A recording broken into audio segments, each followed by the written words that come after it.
Okay, everybody, here we are at the quilt inspired circle layout class. There are two versions of the quilt circles that we're going to do. I'm going to show you a couple of techniques that'll be versatile.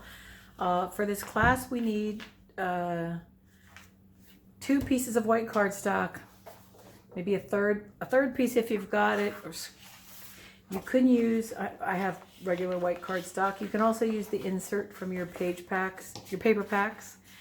I always use that because that's good quality cardstock too. And then you need 2 pieces of designer paper.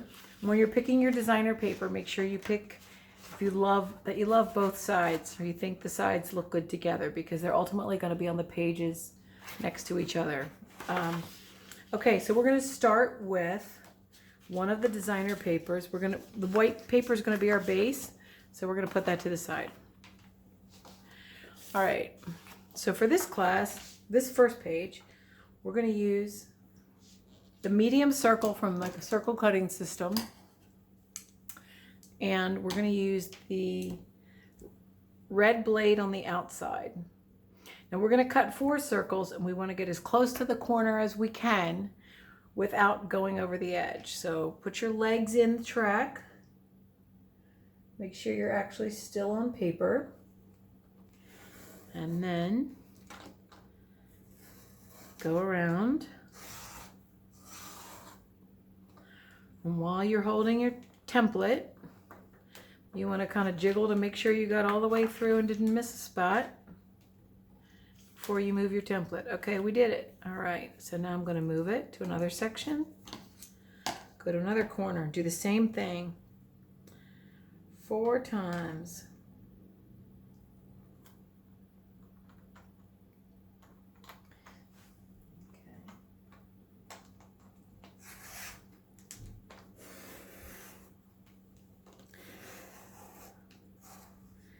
Suppose if I was really savvy at this recording stuff, I could pause the video right now, or you could pause the video right now. I don't know.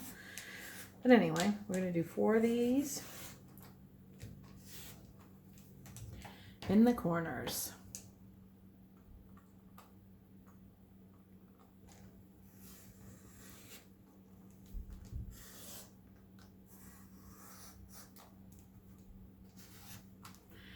All right. Pick up our paper. Oops, okay. We've got our 4 circles.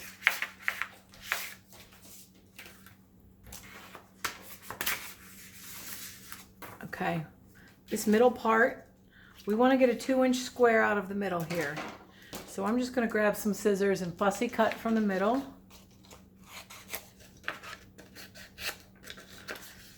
A big hunk out and get rid of this extra stuff, just so it's not so cumbersome.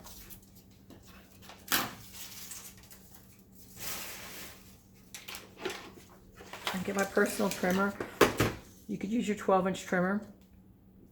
I'm just going to make a random cut. Now I've got a straight edge. You go up here, get a second straight edge. Now is when I can measure. Turn it again and go to the 2-inch measure. And again to the 2-inch measure. So I've got my 2-inch square. All right, now back to our circles. What we're going to do is we're going to use I suggest the 12-inch trimmer because it has this little measuring guide to the right-hand side. We're going to square off our circles. I know you're thinking, what the heck? Why does that even make sense that we just cut squares? We cut circles and now we're going to square them off. I'm going to be ambitious because somebody taught me in the class to try this. I'm going to actually stack 2 pieces of paper. I would not stack 4 pieces of paper, but I would stack 2 pieces of paper. And you want to put the edge of the circle on the 3/4 inch line. That's this line right here before the bolder 1-inch line. And you go down in the track. You looking for the chargers? Yeah. Pause.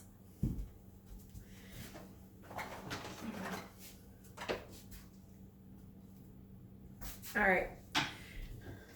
Carefully keeping your papers lined up. We're going to rotate We're going to put that point in the track.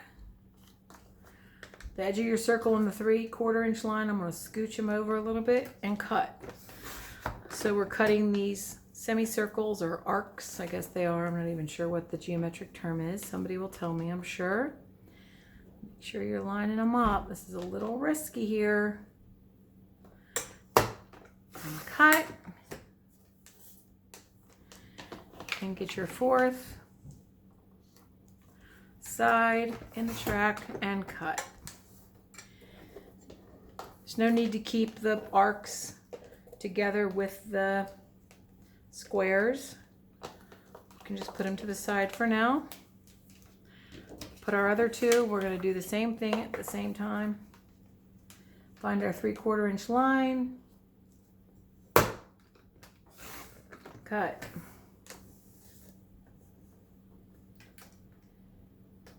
So close. 3/4 inch line. Cut.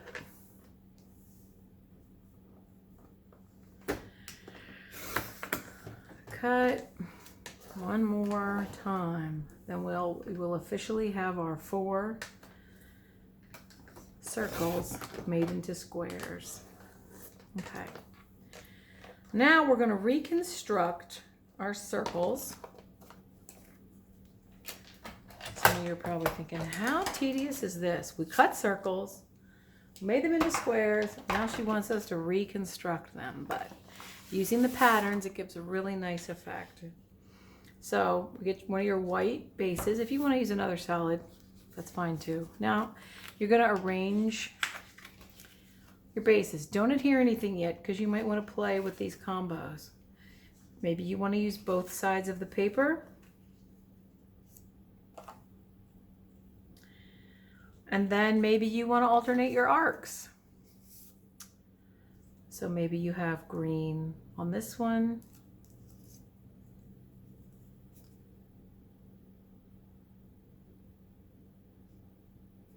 So then maybe you put the pink going this way on this one.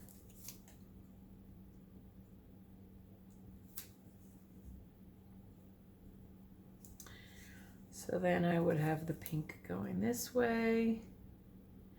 Now this paper obviously has a pattern. I don't think I'm really sweating the direction of the pattern there. I don't think I am. I might. Let's see. Let's see. I don't know. You know, as often as I tell people, don't worry about details like this, it seems like I worry about details. It's okay. I admire some of you are very, like, who cares about this kind of stuff. Anyway, whatever works for you. It's your journey. Okay, so maybe I want to do that. Scoot it up a little bit. Grab some more arcs and go green, green. Just playing with how they might be arranged.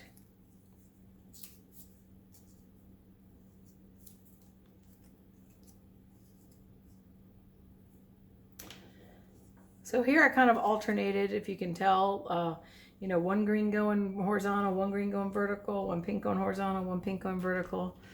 Maybe that's like a little much. I don't know what you think. I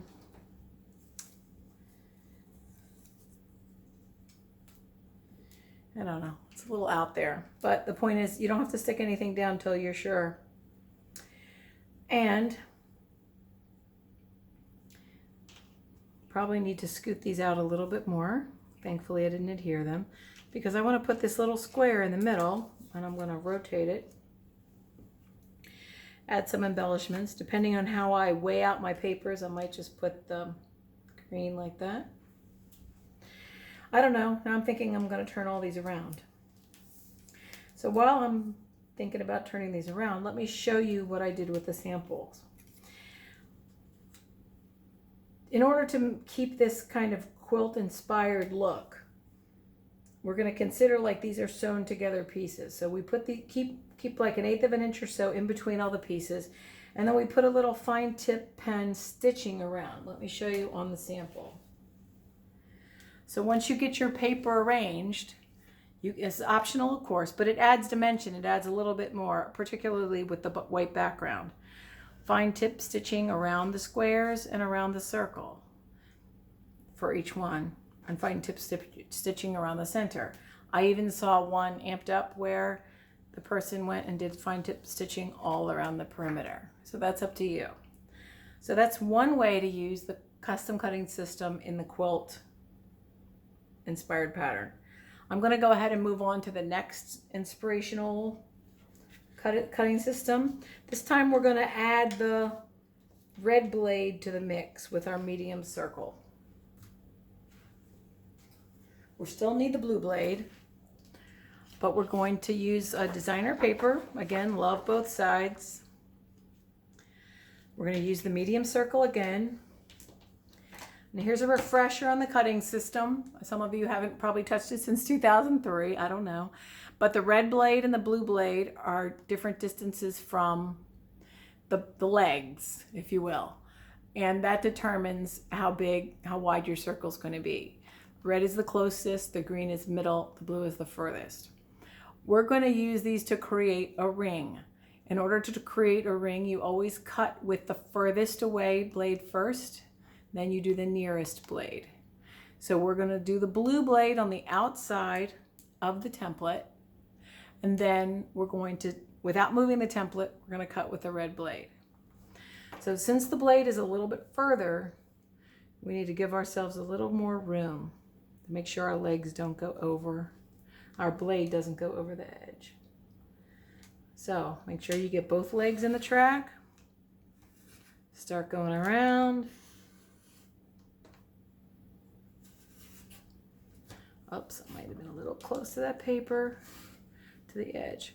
All right, now without moving the template, I can jiggle this if I want to just check to make sure I got it. Okay, I can jiggle that. But now I'm going to use the red blade. Same track, and it's going to get on the outside, and it's going to give me a nice, I guess it's a 1/4 of an inch ring.